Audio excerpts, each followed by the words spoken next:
Hey Sydney, have you ever heard of mic-fright? Mic-fright is the podcasting equivalent of stage fright. So just like you get nervous before stepping onto a stage, mic-fright is that initial hesitation or nervousness you might feel when you face a microphone alone, like when it's just you in a room. And it's an intriguing concept for me because, if I was speaking to an audience, even a silent audience, I'd feel a little less like I was talking to myself, a little less cookie doolally, a little less nuts. And there's a certain oddity to speaking alone into a void of zero followers. How is that different, really, from rambling to yourself like a mad flipping hobo? So my solution to this mic fright is to have a captive audience of one, and that audience is you. With that being said, hello, my name is Takuz Washawa, and I am an ideaholic.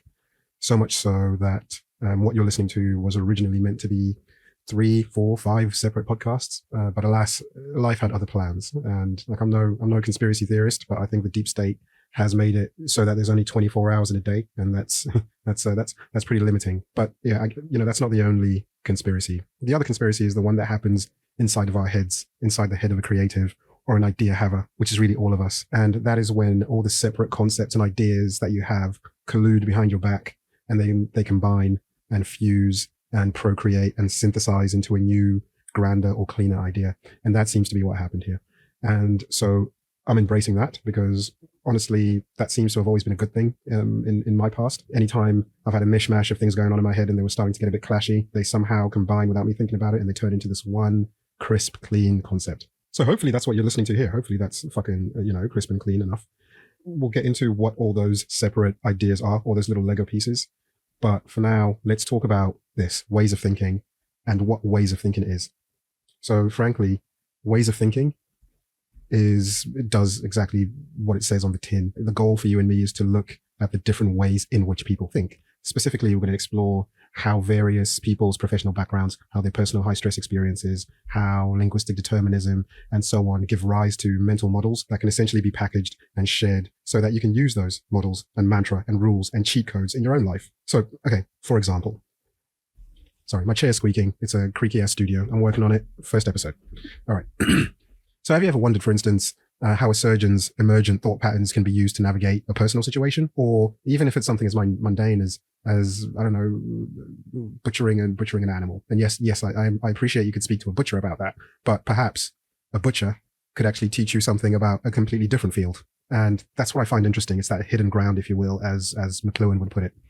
So we're going to tackle that in a whole lot of different ways. Have you ever considered when, for instance, a firefighter knows that they have to get out of a building no matter what, beyond the obvious fact that the building is on fire? They're in there because it's on fire, but how do they know that, this sign plus this sign plus this sign equals exit rather than continue and then exit? Over time, that's what ways of thinking is going to become. You could take it further. You could take, for instance, my dog, right?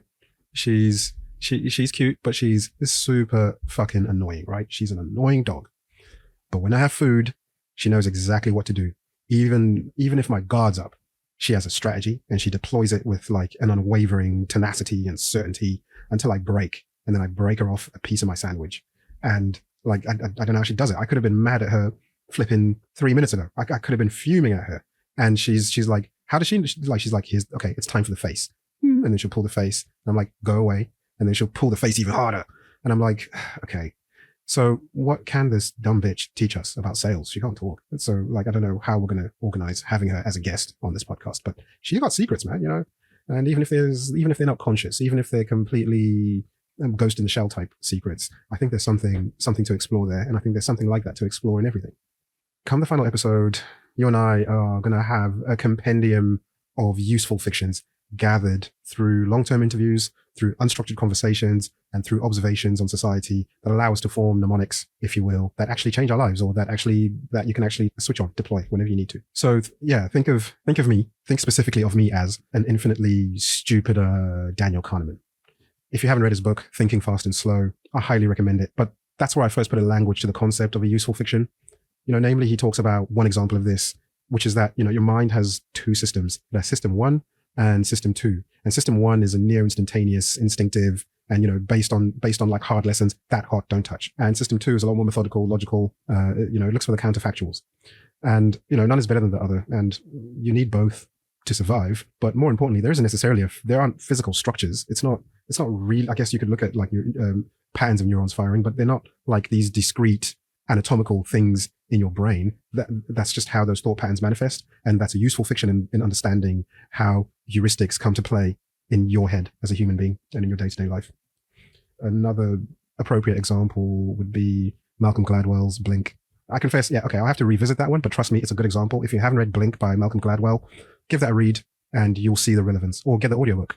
Okay, so, yep, we're nearly there. Thank you for listening this far. And for those, if you're not listening, then, I can't believe you're the fastest sperm. But if you are listening, I love you and you're amazing. And don't tell the other people I said that. But let's talk about the other ideas, because they're going to shape ways of thinking in a way that's quite specific, I guess, to me. And we'll talk about how those factor in. So one of the first podcast concepts that is now a part of ways of thinking was called total collapse. And total collapse was a podcast about the apocalypse. And in each episode, we were going to look at a different apocalyptic scenario inspired by pop culture, inspired by trending events, etc. And we just look at various ways in which that could be survived, various ways in which it could really occur, not just like in the movie sense, but like in the realist sense. You look at like yes, it's normally a virus. It's going to be a pathogen of some sort, right? I think we'd actually recorded a few sessions of this with a friend. But life got in the way, logistics got in the way. But the concept that we'd come to for how zombies could actually happen was that, a pathogen lands on an asteroid or maybe a crashed space station. Someone catches that and it spreads. And although, to be fair, the one I always had in my head was that as polar ice caps melt, they release a dormant pathogen, and that gives a bunch of researchers caveman rabies. I mean, and so the question would be, how would you survive? Spoiler alert. You probably wouldn't survive. But if you were going to try to survive, what would you do? How would you fortify a house? How do you make your walls as strong as you can? We actually looked quite a lot into that one. But I think you'll find a lot of conversations like that in ways of thinking. I think people who've survived extreme scenarios, or people who devote their lives to studying existential risk, as Nick Bostrom would put it, can offer real insights into how you can strengthen your own self, or just how you can better understand the human condition, right? So that was total collapse. The next episode could have been aliens. So we'll talk about aliens at some point for sure. Asteroids. I've always thought people always look for the big asteroid, the big Armageddon, Bruce Willis type asteroid. And they're like, well, how can we deflect that? But what if it's a smaller asteroid that hits Yellowstone and then that just, causes a super volcano to erupt? That could still lead to a nuclear winter. I don't know. Just my thoughts, and a bit of a tangent, frankly. But yes, total collapse. So total collapse has now been subsumed, if you will, into ways of thinking.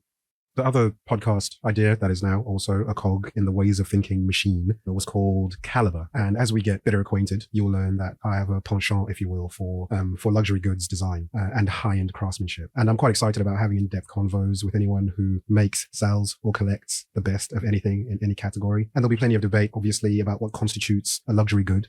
But what I call luxury, some might call premium or artisanal or high-end. But I'm sure we'll clear that as we progress. But, the makers of amazing things, I think will definitely fit into the ideal guest for ways of thinking.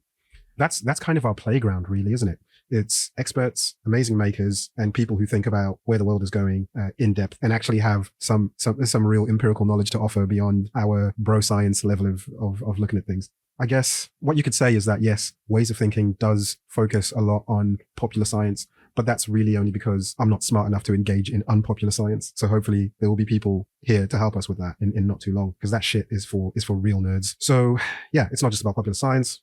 We'll also be digging into popular culture as well, I suppose, because culture determines how a lot of people think. And you and I are definitely going to have some thoughts, I guess, about the state of the entertainment industry, about generative AI, social media, you name it.